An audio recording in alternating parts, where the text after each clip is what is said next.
Salve, amice, and welcome. Today we are in John chapter 3 looking at verse 5, which is about, well, less than half of this page, but you already know the drill. We're trying to match with the Greek, and we stop right before 6 of the Greek. So, let's reach the wrong one. Here's our rubric, everything we're looking for as we go through this Latin. Let's go ahead and get started. Respondet Jesus, Amen, amen, dico tibi nisi quis renatus fuerit, ex aqua et spiritu non potest introire in regnum Dei. That's where we're going to stop. Our very first word is our verb, and that's nice. This one ends in it. And we've run into this one so much. You know how I'm going to parse it. It's either perfect or present. That's all right down. Perf.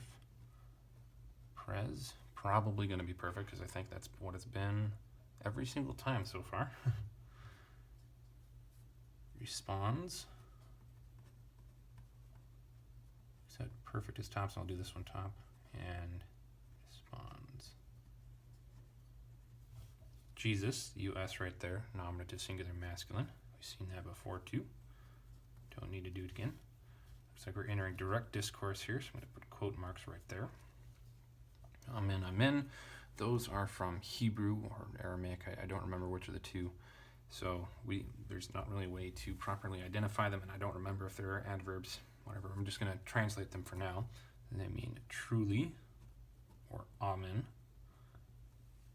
That would be up to you to choose between the two. I normally go with truly.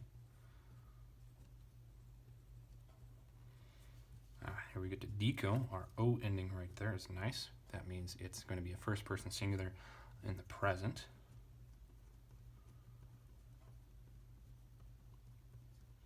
And indicative.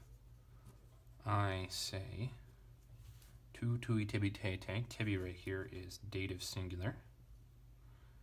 Don't need that A. Singular masculine for feminine. There isn't an individual form for either of them. They share. To you. Nisi we've seen before.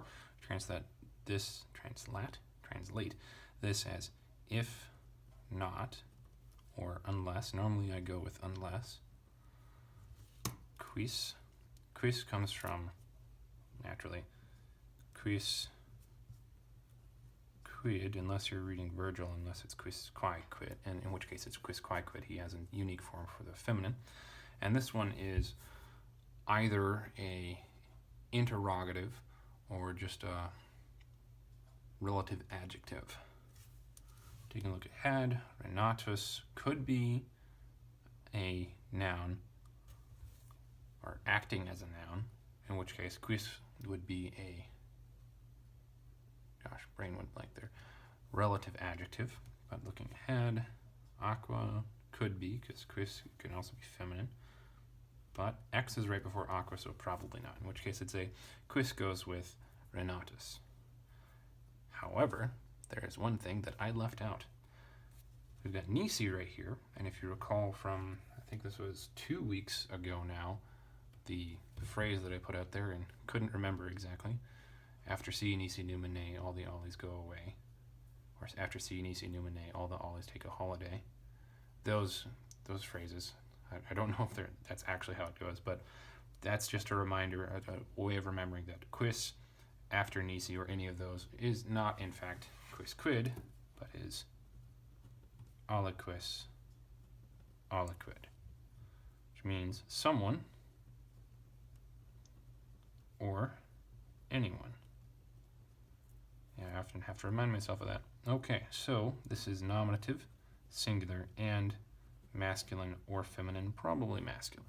Because masculine is the generic, the catch-all. Feminine is the particular. Renatus and fuerit, US right there, is masculine, so that would tell us that quis here is also going to be masculine. Nominative, singular, masculine. And note we've got not there, and re is a prefix, and it means again or once more. So natus, this comes from,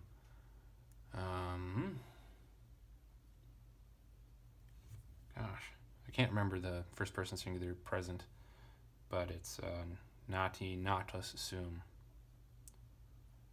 And it's a deponent. It means be born, so this would be born again, be born a second time. So that then puts this into the participial realm with fuerit, which the Bible appears to like doing a lot, being just an indicative verb, treating this as the adjective rather than the ing translation. So, perfect deponent, participle, born again, reborn, and then fuerit, sum esse fui, fui, fuero, fueram, or fuerim, fuissem, and then nothing for the future perfect. So this could be third person singular, I'll put it up here, future perfect, active, indicative, or it could be third person singular, perfect, active, subjunctive. Same problem that we had last time we saw this one in this chapter. And I think we ended up going with the perfect active subjunctive, so I'm going to underline that as the probable translation and put that one down here. So if the Greek tells us that we have to change in our review video, then I'll add in the future perfect translation. But for now, just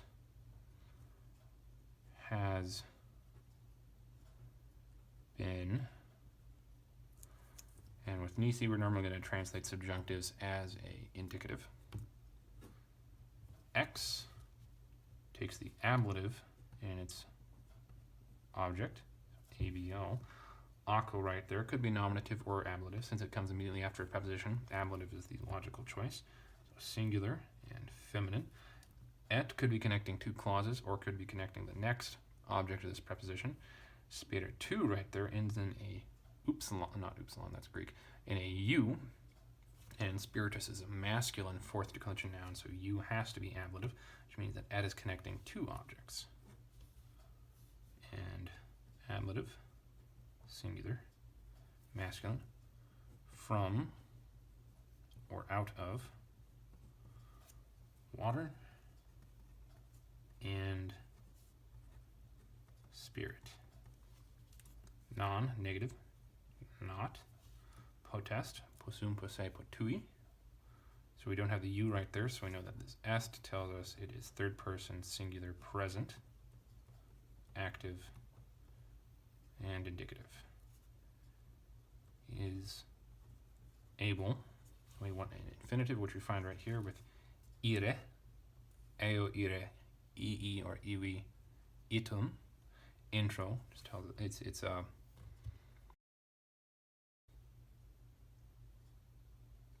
amplifier, I guess we'd call it. Especially since we got that in right there. So to enter in regnum, that um right there tells us that this is accusative of place to which makes sense with this verb of motion right there. Plus accusative, singular, neuter, to enter into kingdom, dei. That iota right there could be a genitive singular, a vocative plural, not singular though, or a nominative plural. Those are our three options for that. But since we've got hypothetical right here, we've already got our nominative right there, and it is singular, it doesn't make much sense at all for this to be nominative or vocative, so genitive is the best fit. Of God. And there we go, that's verse 5. Let's take a look at it in its own context. Jesus responded, or responds, "Truly, truly, I say to you, unless someone has been born, again, has been reborn from water and spirit, he is not able to enter into kingdom of God." So far, so good. Now, from verse 1. But there was man from Pharisees, Nicodemus by name, prince of Jews. This man came to him at night, and he said to him, Rabbi, we know that you have come from God, a teacher, for no one is able to do these signs which you yourself do unless God was with him. Jesus responded and said to him, Truly, truly, I say to you, unless someone having been born has been born anew, afresh again, he is not able to see kingdom of God. Nicodemus says to him, How is man able to be born since he is old? Surely he is not able into womb of his mother again to go inside. Another amplifier right there. And to be born. Jesus responded or responds, Truly, truly, I say to you, unless someone has been born again, has been reborn from water and spirit, he is not able to enter into kingdom of God. And there we go. Thank you very much for joining me. I hope this has been helpful for you, and I hope you have a very good day. Voila. Hey, not asleep yet? That's okay. I've got tons of other equally sleep-inducing videos for you to watch. Check them out.